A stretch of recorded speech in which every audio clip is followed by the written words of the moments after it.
On this episode, we talk about the levels of creativity, how hard it is to make money in 2017, and a couple of filmmakers who are becoming part of my squad.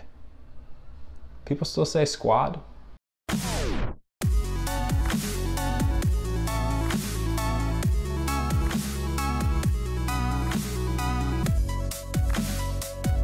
Hey everybody, and welcome to Finish Friday, the show that helps more creative people change more lives. I am your host, Todd B. from Tennessee, and I created this show because on a scale of 1 to telling your barber what kind of haircut exactly you want, creating stuff is hard, and finishing those things is even harder. So here's what happened. Like, I walked in, and I was like, this guy and I had a rapport. So I know that he's seen my hair before. And afterwards, of course, Kate reminded me that barbers cut like 1 billion heads of hair at a time, and I hadn't been in for 6 months. So I'm like, short on the side, a little shorter on the top. And a lot of my curls are gone. And so I'm looking at it right now. I'm like, man, I don't know. I don't know. You guys will have to comment on the lack of curls down below. I'd love to know what you think. But obviously, that's the biggest development of my life is my hair. Talk about a first world problem. With that, let's get into today's topic.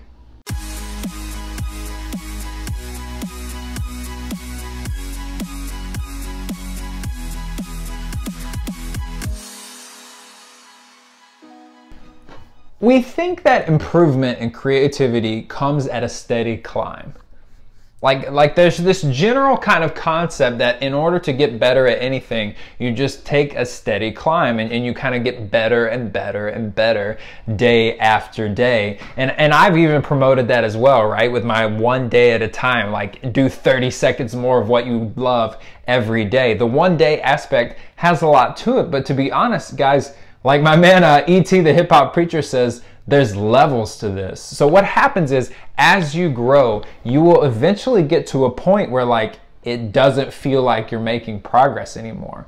And the reason for that is because you're not making progress anymore. Look, for every hill you climb, there's going to be a plateau, and I can't tell you when it's going to come, and I can't tell you how long it's going to be, and I can't tell you what it even looks like, but I know for a fact that what happens after you get over this mountain of extraordinary effort. And for me, it was making a shift from, oh, I do a lot of art, to oh, okay, now I have to kind of manage the business thing to do what I want to do, because I wrote and wrote and wrote and wrote and wrote and got nowhere. Why? Because what happened was, after the extraordinary effort it took for me to become a good writer, I then hit that plateau where I wasn't getting closer to where I wanted to be. And so I had to make the next jump and learn some of these businessman skills. And so I want to encourage you right now, if you're at a place where it feels like you're going nowhere, you might actually be. And so I need you to look at that point. If you've been going nowhere for a while, I need you to take a deep look inside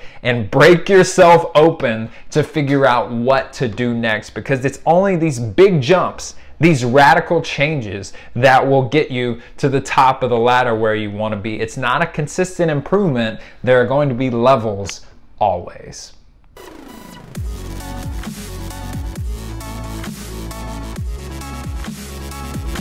Y'all don't even know. Y'all don't even know that I started at a newspaper. Like this right here, this is the swag we used to hand out, right? Like, this is one of those cups that changes colors when it's really cold, which was dope back then. Now it's just kind of like, oh yeah, everybody has those.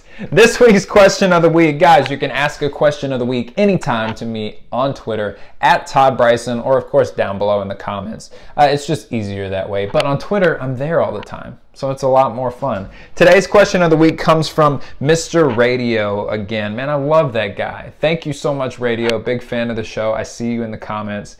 I appreciate you. Radio asks, what's your opinion on John Westenberg's recent article about how hard it is for creatives to make money in 2017? Man, that's an awesome question. And so, like, obviously I did my research, right? I looked at the post in question, and what John, I think, is specifically talking about there is the fact that people who create outlets for creative people, like the Silicon Valley guys, the tech guys, like, so the guys who built SoundCloud, get more praise and more money and more attention than the majority of the people on SoundCloud.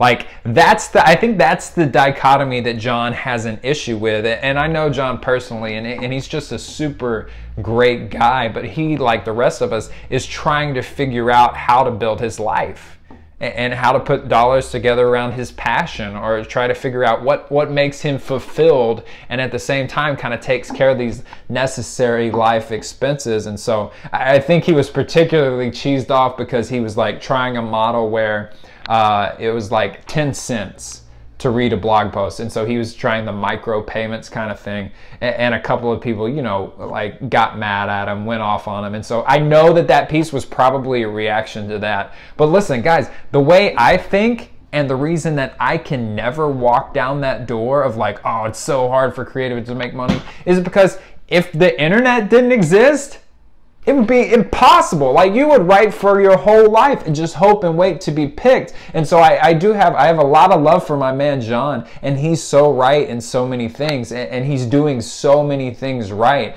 But that's the mindset I have to sit. Like, I can't sit there and say, oh, creatives are screwed all the time. And I promise you that he doesn't live there either. But I have to move to this thing of, yeah, this is a challenge, right? There's a disparity in how people are getting paid. But at the end of the day, what I control is the world that I exist in now. And the world that I exist in now says that it's possible for creatives to make money.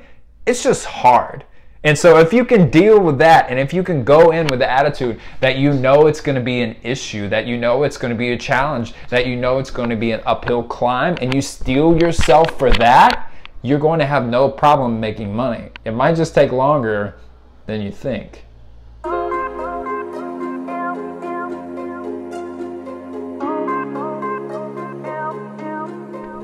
Today's artist spotlight goes on, I'm not sure, that's not a spotlight, that's a telescope.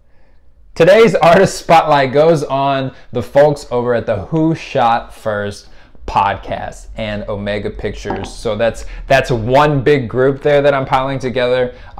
Paige, Garrett, Derek, Hunter, huge friends of mine, guys in the film industry around Nashville for a long time now, have done work for HGTV, Kenny Chesney, who's the one, Derek, Old Dominion, I think. And so guys who are really plugged into the scene here at Nashville. They have a great podcast. They've really helped me with feedback on this show and how to be better. So if you don't do anything else today, I'm gonna link up their podcast down below. If you're a fan of films at all, Who Shot First is certainly the podcast to listen to. I love you guys. I'm glad you watched the show. I appreciate the love. And that's it. Amazing. I'm amazed. Like, it feels like time has flown since we've gotten through this, 16 shows.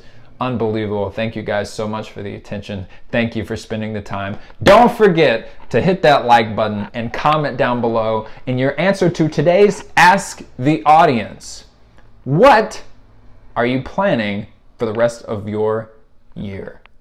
That's what I want to know. Leave the comment down below. Don't forget to hit the like button. I'm Todd B from Tennessee, and I will talk with you soon.